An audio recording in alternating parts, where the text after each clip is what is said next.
Hey everybody, it's Kira and welcome back to my channel. So today I have my January wrap up and haul for you guys. So I read, how many did I read? I read 4 books in the last month and I got 2 books and some other cool stuff. So it was a pretty good month, and I also wrote 36,000 words, which is more than 1,000 words a day, which is a lot for me who doesn't normally write a lot. So overall, it was a great month and I'm so excited to share all this stuff with you. So first we'll do the haul portion. So I completely forgot that I still had one more Christmas present coming. So funny. So I first got these socks, which this one says so many books and this one says so little time. I actually think these might be the first pair of bookish socks that I own. I don't own a ton of like fun socks, so I'm very excited to have these and to wear them. They seem really amazing. And then the other Christmas present was Blue Lily, Lily Blue by Maggie Stiefvater. So in our cousin exchange that we do on my dad's side of the family, there's a website that we use to generate like which name you're drawing for the cousin. And on that website they have like you can put like gift suggestions, and they have all 4 of the Raven Cycle series. So the past 3 years I've gotten the first 3 books. So next year I will put the last one on there and then hopefully have completed the entire series and have the whole series. But I remember this one being my favorite out of the 4 Raven Cycle series, but I mean they're all so incredibly amazing. And then I also got this really amazing Jane Austen mug from my roommate. So thank you, Emily, for this. It's got a whole bunch of Jane Austen quotes on it, plus like her picture and stuff. And I'm very, very excited to use it. I don't really know what I'm going to use it for yet, but I'm very excited to use it. And then the last book that I got in the month of January is The Love Hypothesis by Ali Hazelwood. I will talk about this more at the end of the video, but yes, now I own this book. Okay, so now to the wrap-up portion. So first up, we have Sky Hunter by Marie Lu.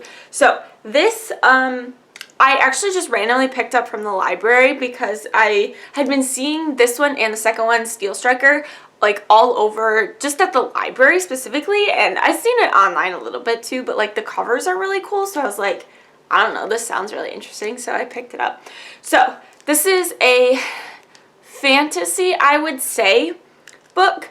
Technically, it takes place in like way futuristic times, I think, because there's like some stuff that makes about like the ancient ones or like the early ones. I think it's the early ones they call it, which would be like us today, but it very much more so feels like a fantasy than like a dystopian specifically. So we follow our main character, Talin, and she is part of what's known as the Strikers of Mara, which is the last like free country in their like continent basically.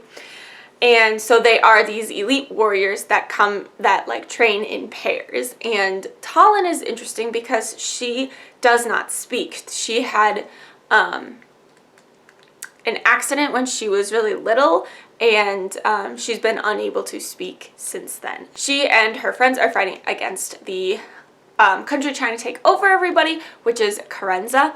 And they have these creatures called ghosts, which if you're bitten by a ghost, then you like turn into a ghost. So it's kind of like vampire, but like not exactly. And so they're like these distorted human figures that like are really scary.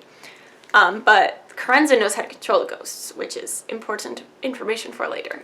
Anyways, the main story follows Talin as they capture this prisoner guy who is a sky hunter named Red from the enemy. He's got like huge wings, like metallic wings that are like grafted into him, and she ends up forming a like telepathic bond between like Talin and Red.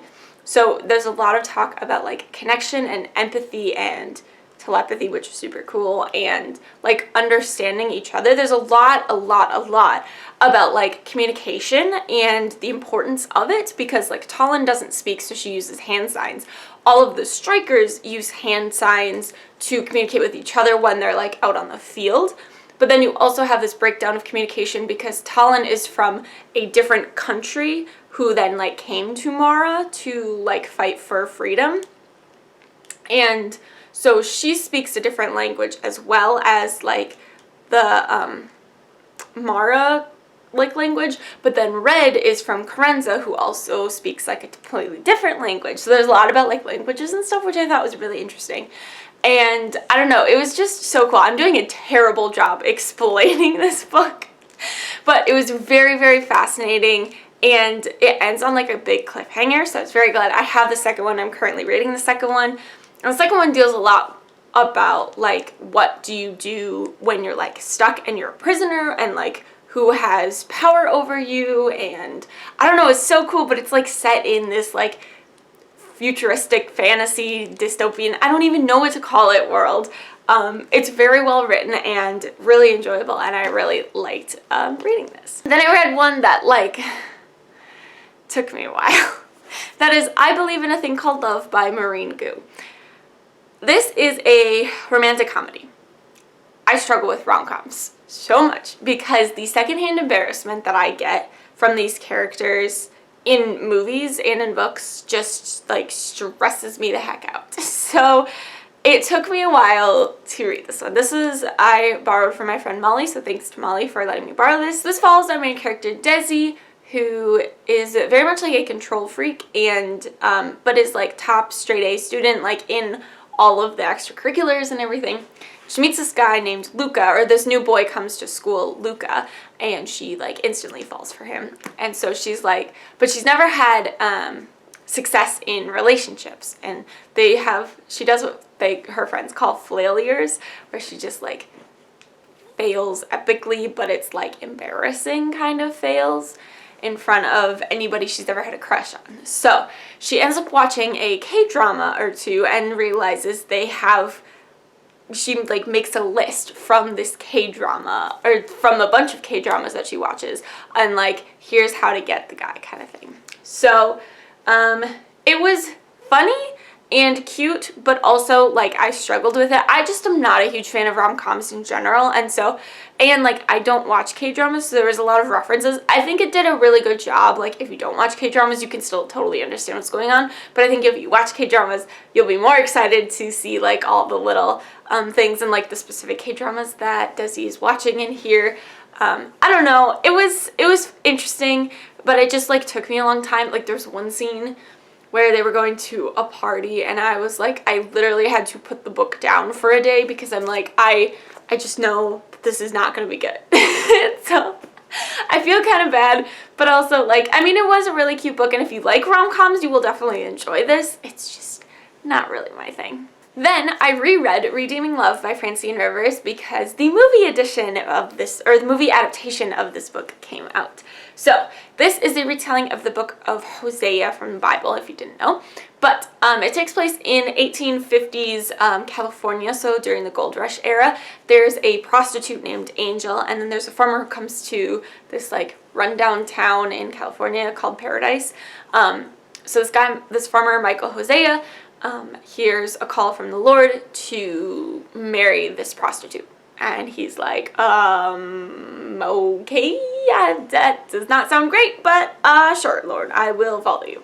So it's really just about Angel and Michael's relationship, and Angel like learning how to love again. She was sold into prostitution at like age 8, and so she quite obviously has a lot of history and baggage and just emotional trauma and physical trauma in a lot of ways too, from living this life. And so it's really just about Michael's pursuit of her, his continual love and desire of her to like help her become whole again and like help her find the Lord, and just, I don't know, it's just so beautiful. It's beautifully written, and you really feel for the characters, and you want them to succeed, and you feel awful when like things don't go the way they're supposed to.